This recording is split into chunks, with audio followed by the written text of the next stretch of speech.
Hey, my name is Deborah Winters. Welcome to my YouTube channel, a place where you will hear conversations with ordinary people telling their extraordinary stories.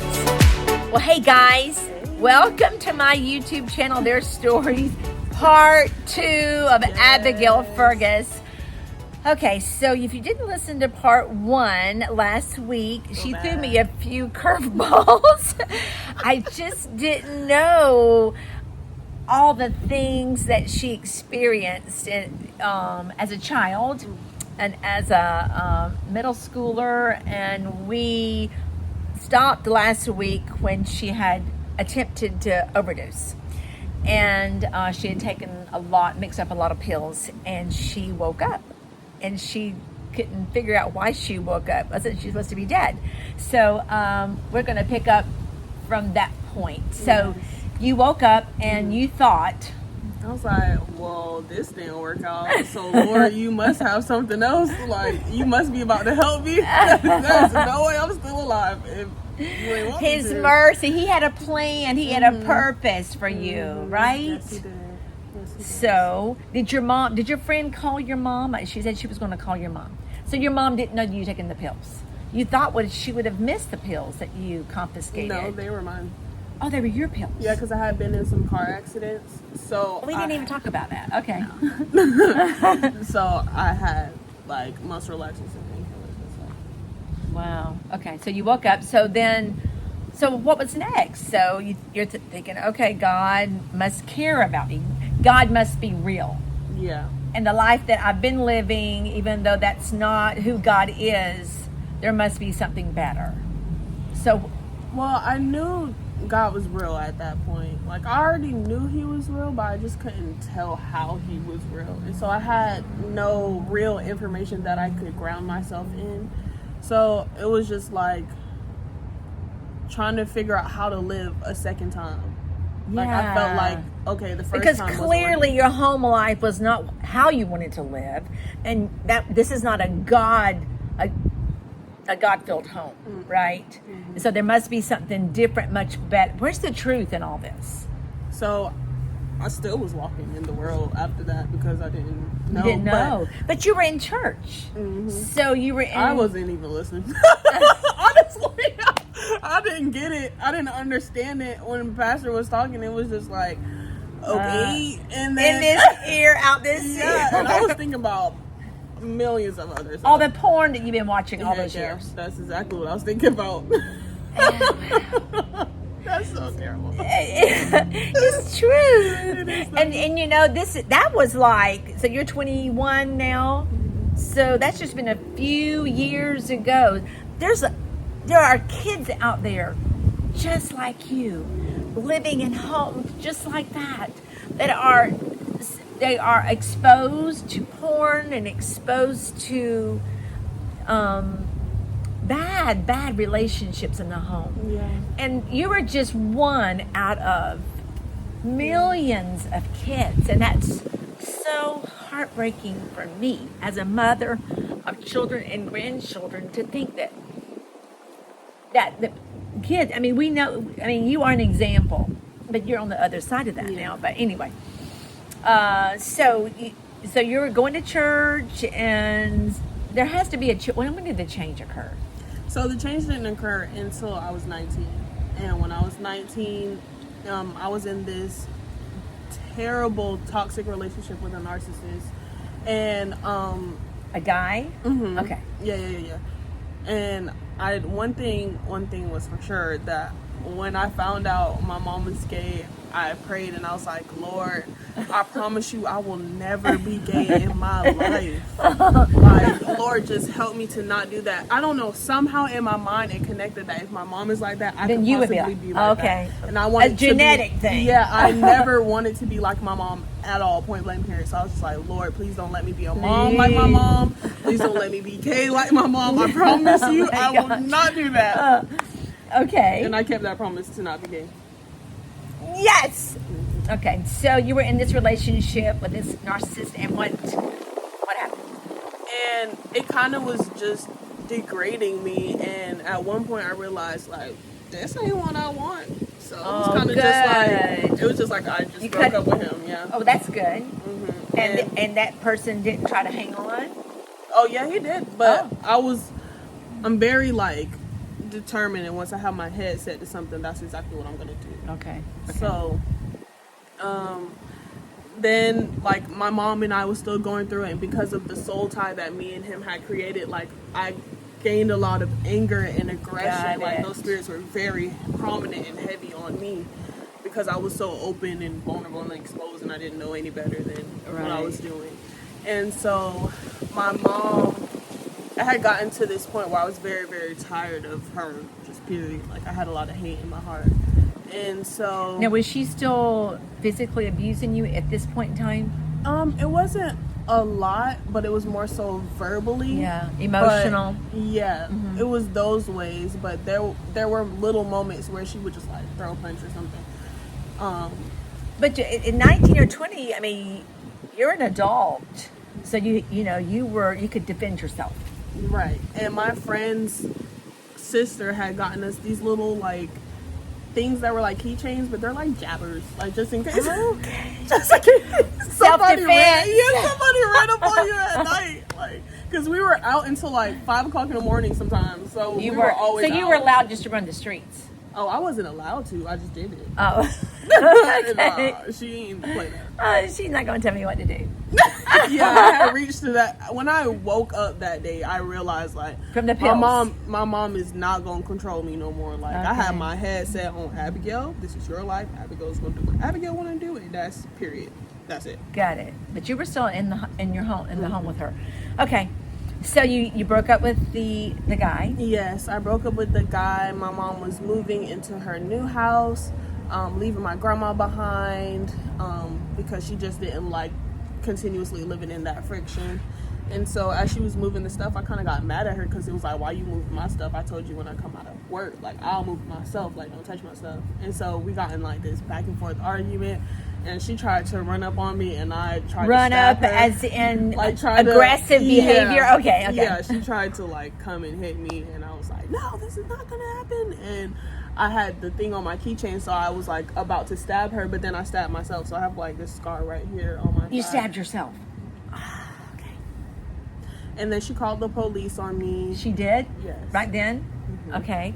And so she told me that day I had 3 months to get out her house, even though she wasn't going to live there anymore. She's leaving. She's moving to a different house. Okay. Yeah, but she told me I couldn't live there anymore. Could you not live with your grandmother? Well, because it was her name on the house. She told me, even though grandma lives there, you can't live there. Okay. All right. So she was going to let grandma continue to live there. Okay. Mm-hmm. And then, I went to call work. The police, and what happened? Oh, they didn't arrest me because she told them it was a knife, and it actually wasn't a knife. So when they went to go look for whatever knife I had, they didn't find it. But they do have in the reports that they saw the jabber. Okay. But I didn't get arrested. Praise God, I stabbed myself and not her, because I would have been in jail. Another part to this story. Okay. So you went to school? I had went to school when I graduated high school when I was 17, so I went straight into college after that. And then where was that? Polk State. Okay. And then I dropped out at 18, like right before I turned 18, because it was too stressful. Like, I couldn't deal with school, and then did you like school? Yeah, I always liked school. And you were good in school? Made good grades? For the most part. Okay. So you dropped out of Polk State? Mm-hmm. And then... So where were you living? Because you couldn't live with your mother. She gave me 3 months to get out. Okay. So in those 3 months, it was like from April to June. Okay. And so around June, when I was like trying to figure out where I was gonna go and stuff, like, actually, blah, blah, blah, blah. In April, rewind. In April, like, it was tough. Like, I had just got out of that relationship. She called the police on me. I was being kicked out, and I was just like, what am I going to do? Yeah, where are you, God? Life, it was just like, I don't even remember like saying a prayer like, Lord, help me, or anything like that. I don't remember saying. And you weren't anything. A Christian still? Okay. Well, I considered myself a Christian because I went to church. Because you went to church, and that totally makes you a Christian. It doesn't. Not. Okay. And so I went to work one day and I was just really going through. I couldn't even sit there because the thoughts of just all that was going on was just ridding my mind. And so I remember one day walking into work when I finally did end up like go back to work. Like okay. I would keep calling out or go where and did then you leave work? at Results. That's how you know our friend. Okay, go ahead. Yes. And so one day, I love her. One day, my friend was talking to another one of my friends, and they were talking about God, and it kind of just like made me like it just like hit my ear a little different. And Yes. so I walked, and I was still listening to their conversation, but I don't remember exactly what they were talking about. But I just knew it was God, and I just kept feeling like in my mind there were just thoughts like, you need to go talk to her, like you need to talk to her, you need to talk to her. And I was like, I don't know what to say. I could be like weird at this point because like. Now, did you know she came to church? Oh, okay. And so I was just We're just going to call her out. Yes. Ebony. Yes. I love her. So, Ebony's a black gal and friend. Yes. And when I first met Ebony, we were doing food prep at church. Oh, yeah. And we met. And so I had this song, and I would say, Ebony, Ivory. And so I love her so much. Yeah, but anyway, such a blessing. So you kept hearing the Spirit of the Lord, but you didn't know it was the Spirit of the Lord calling you that you need to talk to her. He was whispering you need to talk to her. Mm-hmm. So, and I just kept feeling like you need to talk to her, like just at least call her over here. And so I was just like, okay. And so I turned to her and I was like, something just keeps telling me like to talk to you. So like, I need to talk to you. And she was like, that's God telling you that you need to talk to me. And so I just reached out to her and I was like, well, tell me about God then, because I go to church. All of this is going on. And I just told her. Did you just lay it all out there? Did you tell her everything at that point in time? No, I had a lot of trust issues. So I kind of just laid down the basis of what was going on. Okay. And then from then, she invited me to church, and I was like, hey, I already go to that church. And she was like, what? And so, yeah, I started going to church. And in this time, my mom told me that it was okay to stay at the house because she needed somebody to watch my grandma. Oh, okay. Convenient. Yes. Mm-hmm. Yeah. And so then around August, when it was about to be my birthday, like the beginning of August, my grandma got COVID. And at our job, they were like, if anybody in your house contacts like COVID, you have to quarantine and you can't come back to work until then. But I was like, I don't think I got it. So I was just like, I'm going to quarantine, but so that I can go back to work, let me get out the house. And so I cleaned the house for my grandma, left the house. She came back home, and I was staying with Ebony. Like, I was doing Ebony's hair while we were growing this relationship from April. Oh, yes. So from April to August, the relationship was evolving. Okay. Yes. Okay. And she was just putting the word in you and just, oh, that's awesome. Yes. And you were seeing this is how it should be. A different way. Okay, go ahead. Mm-hmm. Yeah, she was showing me a lot of things that I was doing. She was like, you can't do that. It was what I needed. But and Ebony has a couple of kids herself, so you were kind of like another child. She had taken you on. She was in the parent role. Mm-hmm. Oh, okay. And so, one night I did her hair, and it got really late. And because we worked at the same place, I was just like, she said, just stay the night. I'll give you clothes, and then you can go to work tomorrow. And then, and this was in August. Yes. Okay. When my grandma had COVID, and so she was like, are you comfortable? Are you okay? I was sleeping in her son's room because he didn't like it. He didn't like his room. No, he was like, I want to be where the TV is. So, okay. So I was like, yeah, I'm actually really comfortable here. I like it here. And so I went to sleep. Woke up the next morning. Actually, I went backwards. Before my grandma got COVID. You had been staying over a couple of nights. That was my first time staying the night, and then the next day I found out my grandma had COVID. Okay, all right. So then I ended up staying. Okay. Sorry, guys. That's okay. And so I ended up staying with her while I was quarantining and just still developing that day-to-day relationship. Ebony has her own testimony herself, but one of her sons didn't like to come out the room. But when I came there, like, I was very interactive with kids because I love kids. Like, even when I was in the world, I loved kids. Yes. And so I would just get them to the table and we would play games together. And she was like, I've never seen anybody be able to get him out the house before.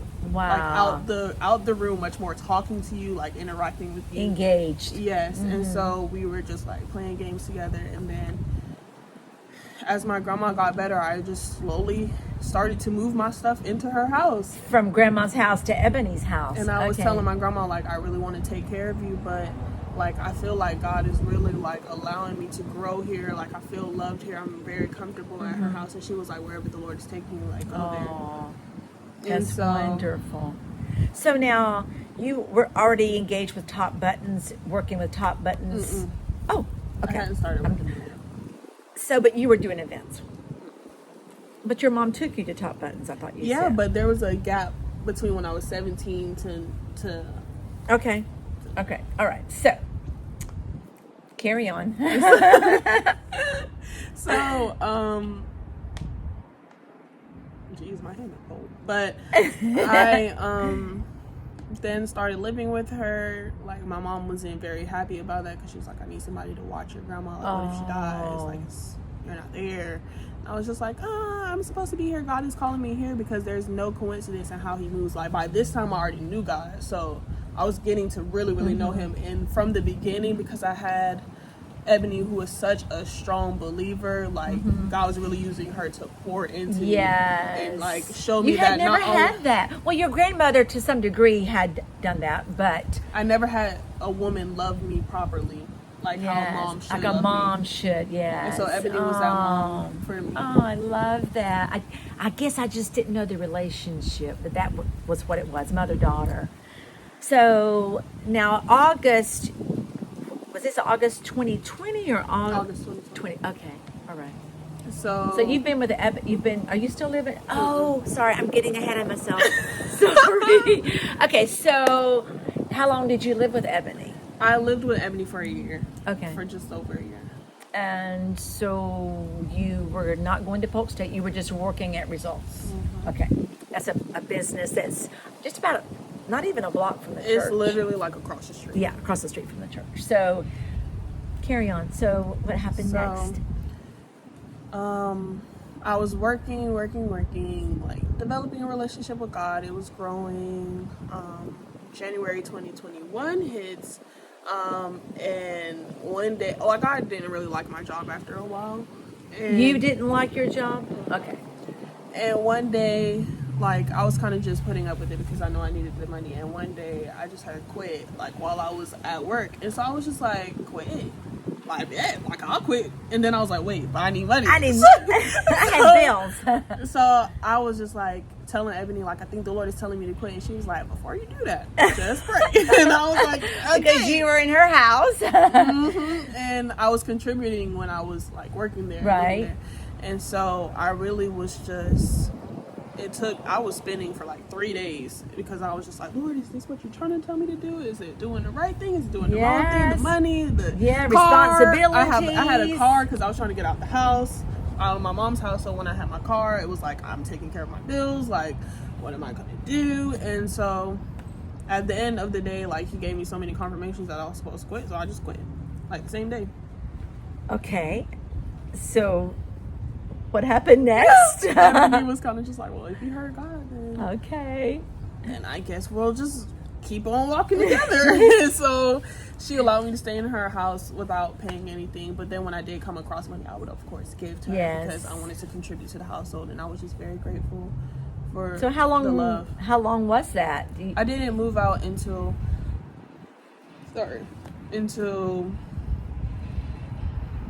So when July? When did you quit? I quit in January. And so you were there for 7 months with no income, not working. That's amazing. And so she just said, whatever you need to do. She just asked me to, like, clean and stuff. Yes. Like, just do help. the basic. Yes. And so you did. So what were you doing for 7 months? Trying to find a job. Okay. But in my head, in December, I already knew I wanted to work at Top Button, so I was reaching out to Miss Sarah. Wait, I didn't include that part. So while I was still in the world, while I was a child, before you were with Ebony, before you moved in with Ebony. Yeah, before I even met Ebony, I want to say like, actually no, I already knew Ebony, but in June. I reached out to Miss Sarah and I was like, I'm really into fashion. I want to start an Instagram page where I'm doing fashion from thrift stores because I was already shopping at the Lighthouse Ministries. And so I was like, can you help me? Like, can you give me a contribution? And so she gave me a gift card. And so it was like, I remember you. I have such great encouragement for you. Like, she was just pouring into me. And then she allowed me to come shop in the store up to $100. And so that's how I kind of knew her. But then as I was getting tired of my job, then I was like, talking to her about getting a job at Top Button. Okay. And because they were switching management, it took a little minute. But after I quit, I was I quit Results, I was looking for a job, and this is where Southeastern comes in. I was looking for a job, and I saw this lady from our church on the road after I went to an interview, and I just knew that interview wasn't it. I remember going to Bell's Outlet, which is where I tried to get a job at. And I remember seeing a whole lot of Hebrews 11:1 that kept saying the scripture, Hebrews 11:1. Yeah, it was all over posters, and I was like, Lord, like what are you trying to tell me? See this. And it was just now faith is the things that are not seen, right? Such a thing's hoped for, the evidence of things not yet seen. Yeah, right. Yes, right. I don't remember that's scripture. So what about faith? And so I left that job interview knowing it wasn't it. And so when I was leaving, because I lived in Plant City, I was going like on the highway, but then I saw the lady from church and I was like, and it just was like, give her a ride, give her a ride, give her a ride, give her a ride. And I was like, I don't want to because I don't know her, but okay, Lord, I think this is you. So I just made a U-turn. I picked her up. I was like, hey, I'm from Family Worship Center. My name is blah, blah. Like, do you need a ride? And because we've seen each other's faces. Okay, she knew who you were. Right. And so she came in the car and she was just asking me, like, a little bit of questions. I was asking her where she was going. And then she was like, do you go to school? And I was like, no. She was like, do you want to? I was like, yeah, of course I want to go to school. And she was like, what do you want to be? And I told her that I wanted to be a midwife. And really? Yes. Midwife. Okay. And so she was like, well, if you're looking for a job, I go to Southeastern University. I can take you there and you can like get some applications to get a job there. And I was like, sure. Like, after I take you to the store you're trying to go to, we can go to Southeastern. I have nothing to do today because I don't have a job. And so we went to Southeastern, and as soon as we stepped foot on the campus, the Lord like spoke to me clear as he always does, usually. And so he just said, this is where I want you to go to school. And so from January, and when was that? January. That was January 2020. 2021. Sorry. 2020. Okay. Somehow I feel like 2020 was non-existent. Oh yeah, you're right. You're right. So 2021 January. So I just applied. You applied for school, yes. to go to school. Yes. So you weren't applying for a job, you were applying to go to school. Yes. Okay. Because I knew that was my next, like, okay, this is what you want me to do. Yes. So had I not quit, I would have never even known I was supposed to go to Southeastern. Your steps are ordered of the Lord, right? Amen. Oh, Jeremiah 29:11. Yes. I know the plans That's I a have scripture for my you. mom said to me a lot. Jeremiah 29:11. Wow. Okay. And so you, in all this time too, you'd already applied to work at Top Buttons, and at the same time you're going to. Told her. So what happened? I mean, so it wasn't until like February 8th that I started working at Top Buttons. Okay. Yes. Was this a full-time job? Part-time. Okay. There wasn't a lot of full-time hours just yet. Okay. And then because of my age and just getting to know and all this other stuff, I wasn't working full-time. Okay. And so. And what did you hear from Southeastern? How long did it take? I found out that I got accepted in March. Okay. Because I had to get the finances to be able to get my transcripts and all this other stuff, and going back to my mom's house so I can get things such as like my not my certificate of completion, my high school diploma. Yes. And so it took me a while to get all of that stuff together. And so I didn't get approved and accepted until March. Okay. And from there, it was just like, okay, Lord, if you're going to call me to go to Southeastern, I do not have $39,000 to go. $39,000 for the year. For 1 year. $39,000 a year. Mm-hmm. Okay. Wow. We may have to do part 3. Okay, go ahead. And so I was just like, okay, Lord, like, you're calling me here, so please provide for me to go here, because it must be you, because I have nothing. So you go ahead and do your thing, and I'll just continue to do pray. my thing. Yeah, I'll just continue to pray and say, okay, I trust you, I believe in you. So from the beginning, when I first got accepted, I was like, the Lord is gonna bless me, he's gonna pay for all of my that was your confession? Okay. No, this was me telling everybody. Oh, everybody. I know the Lord is gonna pay for me to go to school. Like, I'm not gonna be in debt, and I'm gonna have money after. Okay. Like, I was like Okay. I just knew. You just knew. Okay. And so I started school in August. I ended up having to move back in with my mom, actually. So how did you start school and you didn't have money? Oh, yeah. We got to cover that. Yes. $39,000. So he didn't pay for all of it at one time.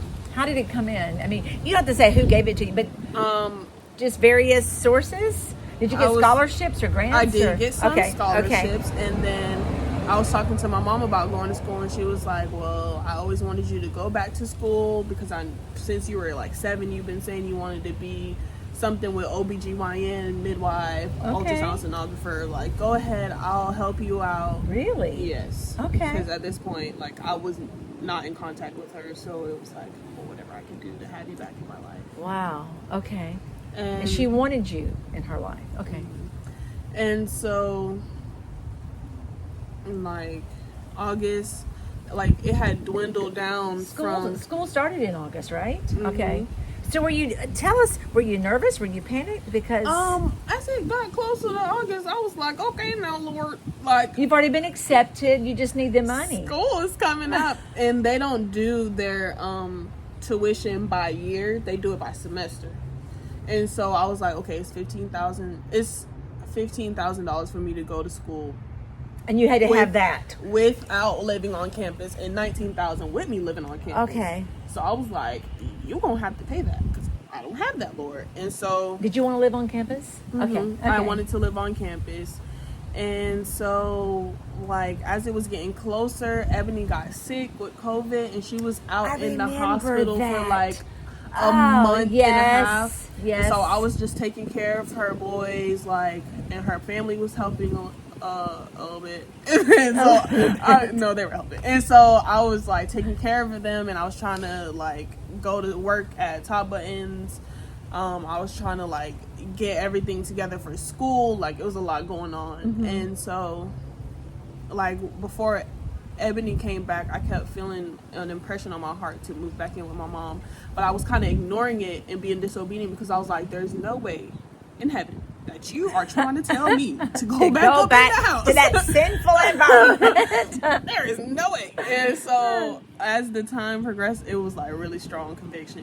I was just like, I guess I'm gonna go back. Oh, so when was that? Was that still in August? That was in July. July. I'm having to keep her track on these dates in the process. I just tell. So July. So you told Ebony? Yeah, I told Ebony when she first came out of the hospital, and she was just like, like, I'll be praying that the Lord gives you clarity and gives you wisdom on that, because that's she's a so very grounded, isn't she? Mm-hmm. I mean, she's stable, grounded. Yeah. She's very peaceful. Peaceful. Yes, she is. And so she was like, I'm here with you either way. Like, you don't have to move out. I'm not kicking you out. So, like, you do what you think the Lord is telling you to do, because I'm not hearing anything for you. And so it was kind of just like me on my own, like having to figure out, like, Lord, what you doing? Oh, time to grow up. Mm-hmm. It was really where he was like, I'm gonna switch you from milk to meat. Sis. Oh, wow. And hearing God and knowing it's God and then stepping out. That's a huge step of faith, right? And so you moved out. Yeah, I moved out and went back in with my mom. Now, does she still have her friend living with her? So you go, okay, There has to be something good here. Should we? I think maybe we need to stop because and just pick up this. So there's going to be a part 3. Yeah. So find out because there's so much good here. So you have to come in next Monday and hear the final part of the story, right? Thank you, Abigail. No problem. This is awesome. We'll see you next week. Thank you.